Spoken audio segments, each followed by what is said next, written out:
Good morning class. I am your assistant teacher of class 6th.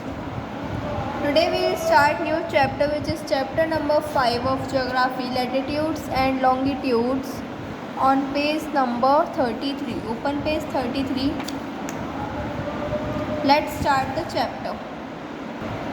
Yes, it is an established fact that the earth is spherical in shape. हमें पता है एक fact है कि जो अर्थ है वो क्या है, स्फेरिकल है शेप में. इन प्रीवियस चैप्टर हमने पुराने चैप्टर्स में पढ़ा है कि सरकमफेरेंस कितनी है अर्थ की 40,000 किलोमीटर समथिंग है और डायमीटर 12,756 किलोमीटर समथिंग है अक्रॉस द इक्वेटर. अगर हम इक्वेटर से देखें तो इट्स डिफ़िकल्ट, अगर हम पूरे देखें अच्छे से तो बहुत डिफ़िकल्ट है उसका साइज़ पता करना और फीचर्स जो अलग अलग फीचर्स हैं, जो अलग अलग मॉडल बनाए हैं हमने सब पहले चैप्टर्स में पढ़ चुके हैं. तो ग्लोब क्या है? ग्लोब एक स्फेरिकल मॉडल है अर्थ का. जो अर्थ है वो अर्थ किसकी वजह से, हमने तो देखी नहीं है अर्थ, तो हम किसकी वजह से देख पाते हैं अर्थ को? ग्लोब की मदद से कि ऐसी साइज होगा अर्थ का, ऐसा दिखती होगी. Okay, now title axis. The earth is title at an angle. जो अर्थ है वो कितने एंगल पे टाइटल मतलब टेढ़ी है 23.5 डिग्री पे with the perpendicular to the plane of the earth's orbit. जो अर्थ की ऑर्बिट है उससे. इट मीन्स इसका क्या मतलब है कि कितना एंगल बनाती है? 66.5 डिग्री का एंगल बनाती है, जो कि ये फिगर में एक्सप्लेन्ड है. जो ग्लोब है वो उसकी एक्सिस के चारों तरफ, जो उसमें ग्लोब में एक्सिस होती है उसमें चारों तरफ घूमता है. जो एक्सिस होती है वो क्या है? एक लाइन है around which a heavenly body, जिसपे कि एक हेवनली बॉडी मतलब एक भी कोई भी प्लैनेट या फिर सैटेलाइट मूव करती है. जो ग्लोब है हम वो कहाँ से, नॉर्थ से साउथ हम जो देखते हैं वो कहाँ से, north pole to south pole. जो ग्लोब है वो एक्यूरेट शेप और साइज़ है, उसमें जो कॉन्टिनेंट्स, ओशियंस, डिस्टेंसेस, डायरेक्शन जितने भी हैं वो एक्यूरेट हैं. और आप लोग देखेंगे कि जो साउथ अमेरिका है वो अफ्रीका से छोटा है. दिस इन्फॉर्मेशन आपको बताती है कि जो एक्चुअल पोजीशन में अर्थ में जो एक्चुअल पोजीशन है उसमें भी ऐसा ही है. Now lines of latitudes and longitudes. जो इसमें आप लैटिट्यूड और लॉन्गिट्यूड की कैसी लाइन होती है? ये क्रिस क्रॉस वे में होती है, मतलब इन दिस वे.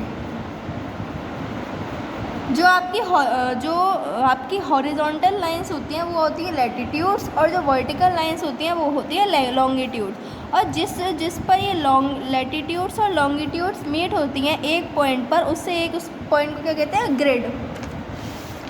जैसे कि ये देख रहे हैं आप, जब हम ज्योमेट्री पढ़ते हैं तो हम पढ़ते हैं कि जो सर्कल का सर्कमफेरेंस 360 डिग्री सर्कमफेरेंस होता है. जो स्ट्रेट लाइन सेंटर से पास होती है वो कितने डिग्री, मेजर 0 डिग्री अक्रॉस जाती है. और जो डिग्री जो अलग 60 मिनट से डिवाइडेड होती है वो किससे ऊपर अपस्ट्रॉफी से करी जाती है, लिखी जाती है. A minute is further split. फिर जो मिनट होता है वो कितने जो हम मिनट्स लिखते हैं वो 60 सेकेंड्स में लिखते हैं, जो कि इस साइन से डबल अपस्ट्रॉफी से होता है, लिखा जाता है. वैसे सेम प्रिंसिपल्स लैटिट्यूड और लॉन्गिट्यूड के लैटिट्यूड और लॉन्गिट्यूड में भी अपनाए जाते हैं. ना नेक्स्ट इज लैटिट्यूड. अब प्रॉपरली लैटिट्यूड के बारे में पढ़ेंगे. नाउ द जो पैरेलल लाइंस होती हैं ग्लोब की वो क्या रिप्रेजेंट करती हैं? हमारी लैटिट्यूड्स रिप्रेजेंट करती हैं. जो पैरेलल्स ऑफ लैटिट्यूड होता है वो एक पॉइंट पे मिलता है from top to bottom of the globe. जहाँ भी एक्सिस पास होती है इन पॉइंट से उन्हें हम कहते हैं नॉर्थ पोल और साउथ पोल. जो सर्कुलर लाइन हाफ वे जो होती है वो कहाँ से कहाँ तक होती है? सर्कुलर लाइन नॉर्थ पोल से साउथ पोल तक, जिसे हम कहते हैं इक्वेटर, मतलब जो बीच में लाइन होती है दोनों की. Now northern hemisphere. Northern hemisphere मतलब जो इक्वेटर से ऊपर का हिस्सा है वो है आपका नदर्न हेमिस्फीयर. जो इक्वेटर के नीचे का हिस्सा है वो आपका है सदर्न हेमिस्फीयर, साउथ में जो है. जो द लाइन्स ऑफ लैटिट्यूड, जो लाइंस होती हैं लैटिट्यूड्स की वो यूनिफॉर्म एंगुलर डिस्टेंस, मतलब सब अलग अलग यूनिफॉर्म डिस्टेंस पे बनी हुई है. यूनिफॉर्म मतलब एक जैसा, कि ये नहीं है कहीं 30 डिग्री कहीं 60 डिग्री है. नो, हर जगह 30 डिग्री है तो हर जगह 30 डिग्री ही होगा. सो लैटिट्यूड, इसीलिए लैटिट्यूड को क्या कहते हैं? As angular distance towards, angular distance भी कहते हैं नॉर्थ और साउथ के बदले. अगर जैसा कि हम देखते हैं शी इन द डायग्राम में लिख रहा है कि जो all other lines drawn at, सारी जो लाइन्स है वो 1 डिग्री के बाद बनी हुई हैं। मतलब कितना डिफरेंस है 1 डिग्री का। नॉर्थ और साउथ में अगर हम देखें ऑन इक्वेटर, हर किसी की वैल्यू बढ़ती जा रही है और कम होती जा रही है, लेंथ बढ़ती जा रही है, सॉरी वैल्यू बढ़ती जा रही है और लेंथ कम होती जा रही है। ये क्यों है? क्योंकि north pole and south pole कितने डिग्री के होते हैं? 90 डिग्री के। जो लेटर एन और एस है ये इंडिकेट कराते हैं नॉर्थ और साउथ की तरफ कि कौन सा नॉर्थ है कौन सा साउथ है। इम्पॉर्टेंट पैरेलल्स, अब कुछ अलग अलग इम्पॉर्टेंट लाइन्स हैं जो कि इक्वेटर पे, जो कि हम अर्थ से ग्लोब के थ्रू हम देख सकते हैं। जो अर्थ की जो सन की रेज है वो बिल्कुल सीधी कहाँ पड़ती हैं? इक्वेटर पे पड़ती हैं। तो पहला है, कुछ आपके ऐसे पैरेलल्स हैं। पहला है इक्वेटर जिसकी डिग्री क्या होती है? 0 degree. Then Tropic of Cancer, Tropic of Capricorn, उनकी डिग्रीज भी लिखी हुई हैं साथ साथ।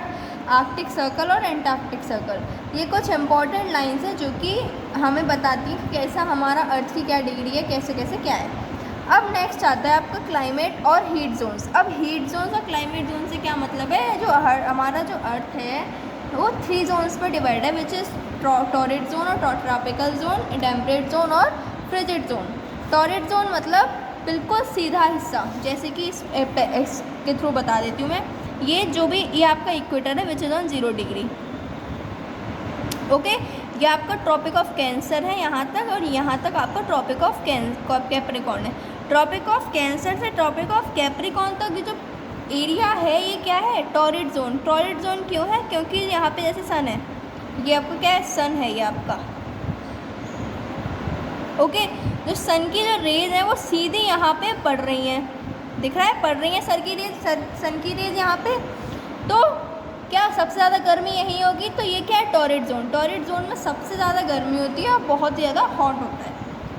नेक्स्ट है आपका टेम्परेट जोन। टेम्परेट जोन कहाँ तक होता है? ये जो आप देख रहे हैं यहाँ से लेके आप आर्कटिक जोन, आर्कटिक सर्कल से एंटार्क्टिक, ये जो ये पूरा है एरिया, ट्रॉपिक ऑफ कैंसर से आर्कटिक सर्कल तक, ग्रीन कलर का जो है ट्रॉपिक ऑफ कैप्रिकॉर्न से एंटार्क्टिक तक, ये है आपका टेम्परेट जोन। मतलब अर्थ की थोड़ी स्लैंटिंग रेज यहाँ तक पड़ेंगी, कम पड़ेंगी लेकिन पड़ेंगी। तो यह टेम्परेट मतलब मॉडरेट, मतलब दोनों तरह का टेम्परेचर यहाँ रहेगा। नेक्स्ट बिल्कुल कोने में है आपका जो एंटार्क्टिक सर्कल और आर्कटिक सर्कल में फ्रिजिड जोन। बिल्कुल यहाँ तक सन की रेस पहुँच ही नहीं पाती, इसीलिए यहाँ क्या रहता है? बहुत ही ठंडा एटमॉस्फेयर रहता है, इसीलिए इसका नाम है फ्रिजिड जोन। आई होप कि आपको तीनों जोन समझ आए होंगे। So this is the part A of the explanation. Thank you class and have a nice day. Goodbye.